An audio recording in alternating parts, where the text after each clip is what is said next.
এটা সেই রাজবাড়ি যে রাজবাড়িতে সুদূর কলকাতা থেকে আনা হতো নর্তকী। এটা সেই রাজবাড়ি যে রাজবাড়িতে প্রজাদের সুন্দরী বউদের ধরে এনে করা হতো নির্যাতন। এটা সেই রাজবাড়ি যে রাজবাড়িতে নর্তকীদের স্থান হতো সুউচ্চে। এটা সেই রাজবাড়ি যে রাজবাড়িতে ব্রিটিশ শাসন আমলে সরকারি কর্মকর্তাকে দেওয়া হয়েছিল বলি। সেই সব নির্মম ইতিহাসের স্মৃতিগুলো এখনো লুকিয়ে আছে এই রাজবাড়ির প্রতিটি কোণায় কোণায়। সেই সমস্ত লোমহর্ষক ইতিহাসগুলোই তুলে ধরব আজকের এই ভিডিওতে।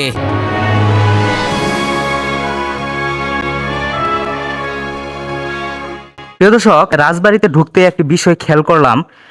দেখেন দরজাগুলা, এখানের দরজাগুলা অবশ্যই দেখতে পাচ্ছেন। দেখেন অবস্থা, মানে আগে তো ওই সময় আজকে থেকে প্রায় 300 বছর আগে যেহেতু এই বাড়িটি নির্মিত, তো ওই সময় যেহেতু এই বাড়িটিতে কোনো বিদ্যুতের ওইরকম কোনো ব্যবস্থা ছিল না, কারণ ওই সময় তো বিদ্যুৎ ছিল না। তো দেখেন ঘর যেন ঠান্ডা থাকে, তো ঠান্ডা রাখার জন্য এখানে প্রতিটি দরজায় কিন্তু এই ধরনের একটা সিস্টেম দেখতে পারলাম আর কি। প্রায় 300 বছর আগে আচার্য চৌধুরী বংশের প্রথম পুরুষ শ্রীকৃষ্ণ আচার্য ময়মনসিংহ বিভাগের মুক্তাগাছায় এই বাড়িটি নির্মাণ করেছিলেন। তিনি মুর্শিদাবাদের নবাবের রাজত্ব বিভাগে কর্মরত ছিলেন।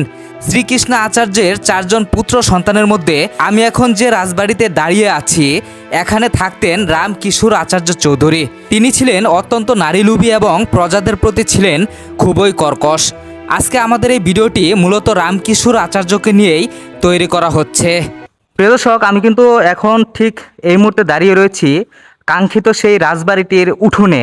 মানে আমি যে জায়গাতে দাঁড়িয়ে রয়েছি এটাই কিন্তু সেই উঠোন। আর আমার সামনের যে জায়গাটি দেখতে পাচ্ছেন, এখানে কিন্তু রাজা থাকতেন, এমনটাই কিন্তু আমরা জানতে পেরেছি। এটাই কিন্তু রাজার বাসভবন ছিল। এবং কি বাসা থেকে বের হওয়ার পর যে এখানে যে উঠোন, ঠিক উঠোনের কিন্তু সামনেই দেখতে পাচ্ছেন একটি নাচের ঘর। মানে ওই সময় কিন্তু রাজারা ভোগবিলাসে মতো ছিলেন বেশি। এখানের যে মঞ্চটা দেখতে পাচ্ছেন, এই মঞ্চটা কিন্তু এশিয়া মহাদেশের ভিতরে 5টি ছিল এরকম মঞ্চ ওই সময়ে। তো এখানে কিন্তু বিভিন্ন জায়গা থেকে, বিশেষ করে যতটুকু আমি জানতে পেরেছি যে কলকাতা থেকে, সুদূর কলকাতা থেকে কিন্তু নর্তকী আসতেন এখানে নাচার জন্য। সব কিছুই তো বিলীন হয়ে যায়, আসলে স্মৃতিগুলা রয়ে যায়। এখন অবহেলায় এই মঞ্চটি পড়ে থাকলেও একটা সময় কিন্তু সন্ধ্যা নামতেই শুরু হতো জলসা। মঞ্চে জ্বলে উঠত বাহারি রঙের আলো। দেশের গণ্ডি পেরিয়ে সুদূর বিদেশ থেকে আসতো নর্তকীরা। তাদের রূপ যৌবন যেন এখানেই ঢেলে দিত এবং রাজা বসে উপভোগ করত। আমার সামনে ওই সময়ের বলি দেওয়ার যে জায়গাটি দেখতে পাচ্ছেন, এখানে কিন্তু তারা পশু বলি দিত। কথিত আছে ব্রিটিশ শাসনামলে একজন সরকারি কর্মকর্তা এসেছিল তাদের একটি বিচার করে দেওয়ার জন্য। এই সরকারি কর্মকর্তাকেও নাকি বলি দিয়েছিল এই রাজ্যের রাজা। এটাই কিন্তু সেই বলি দেওয়ার জায়গাটি।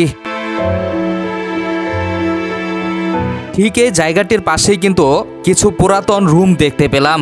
এখানে কিন্তু বলি দেওয়ার জন্য পশু এনে বেঁধে রাখা হতো এবং তাদের নিয়ম অনুযায়ী ওই সময় কিন্তু পশু বলি দিত।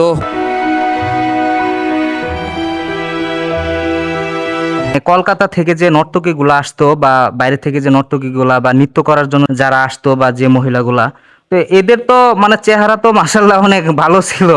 কারণ যেহেতু এত দূরে থেকে রাজা নিজে নিয়ে আসতো, ওদের কিন্তু রূপ কিন্তু ওইরকমই ছিল। তারপরও এটা ছিল সাজঘর, মানে ওনারা যখন এখানে নাচতো বা এই মঞ্চে যখন উঠতো, ঠিক তখন কিন্তু এই ঘরগুলোতে তারা সেজে গুজে তারপরে কিন্তু রাজার সামনে এসে হাজির হতেন আর কি। তো আমি যদি সাজঘরের ভিতরে যাই, তাহলে ভিতরটা আমি একটু আপনাদের দেখাই। দেখেন, এটা কিন্তু বেশি একটা বড় রুম না, ওইরকম যে বিশাল আকারের রুম এরকম না, ছোট একটা রুম। তো এখানেই কিন্তু সেজে গুজে তারপর কিন্তু ওই মঞ্চে যেতেন। এটা কি, এটা কি?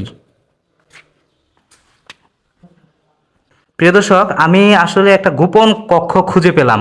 দেখেন, আমি জানি না দেখা যাচ্ছে কিনা, নর্তকীরা যখন নাচতো এখানে, তো ওদের যে মূল্যবান জিনিসগুলো যে ছিল, এই জিনিসগুলা কিন্তু এখানেই মানে রেখে দিত। প্রিয় দর্শক, আমার সামনে যে ঘরটি দেখতে পাচ্ছেন, এই ঘরটি কিন্তু ওই সময়ের শীতাতাপ নিয়ন্ত্রিত ঘর ছিল। ওই সময়ে এসির ব্যবস্থা না থাকলেও এই ঘরটি এমনভাবে তৈরি করা হয়েছিল ঘরটি সবসময় ঠান্ডা থাকতো। অবাক করা বিষয় হলো কলকাতা থেকে যে নর্তকীগুলো আসতো তাদেরকে কিন্তু বিলাসবহুল এই ঘরটিতেই থাকার ব্যবস্থা করা হতো। প্রিয় দর্শক, আমি কিন্তু ঠিক এই মুহূর্তে রয়েছি রাজবাড়ির ঠিক শেষের অংশে, মানে একদম শেষের অংশে আর কি। রাজবাড়িতে যে ভয়ঙ্কর কাজগুলো হতো, যে কালো অধ্যায়গুলো হতো, সেই কালো অধ্যায় অর্থাৎ ভয়ঙ্কর কাজগুলো কিন্তু এখানেই হতো, অর্থাৎ রাজবাড়ির শেষের অংশে। আমার পিছনের যে ঘরটি দেখতে পাচ্ছেন, এখানে কিন্তু লোকমুখে শোনা যায় যে গ্রামের সুন্দরী নারীদের এখানে কিন্তু নিয়ে আসা হতো, এই ঘরগুলোতে কিন্তু রাখা হতো।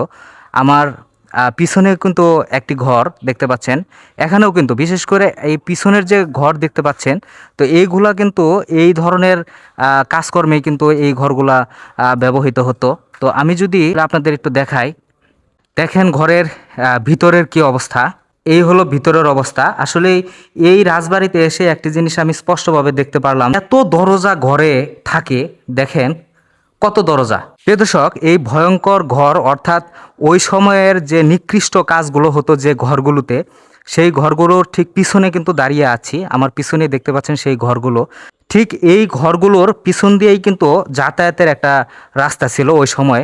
আমি আপনাদের যদি স্পষ্টভাবে দেখাই, এখানেও কিন্তু যাতায়াতের রাস্তা ছিল, অর্থাৎ আসলে এগুলো ছিল মানে গোপন জায়গা। প্রিয় দর্শক, আমার সামনে যে ঘরটি দেখতে পাচ্ছেন এটি কিন্তু ওই সময়ের বিচার ঘর ছিল।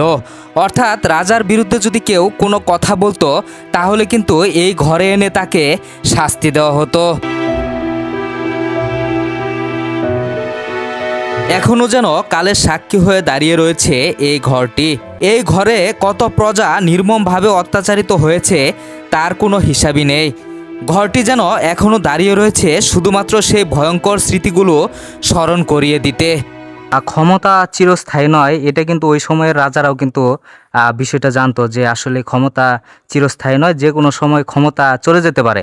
তো আসলে আমি এখন ঠিক যে জায়গাতে দাঁড়িয়ে রয়েছি, এই জায়গা কিন্তু একদম মানে রাজবাড়ির শেষের দিকে। তো এখানে কথিত আছে যে আমার পিছনেই যে দেখতে পাচ্ছেন, এখানে কিন্তু একটা সুড়ঙ্গ ছিল। ওই সময় এখানে কিন্তু একটা সুড়ঙ্গ ছিল।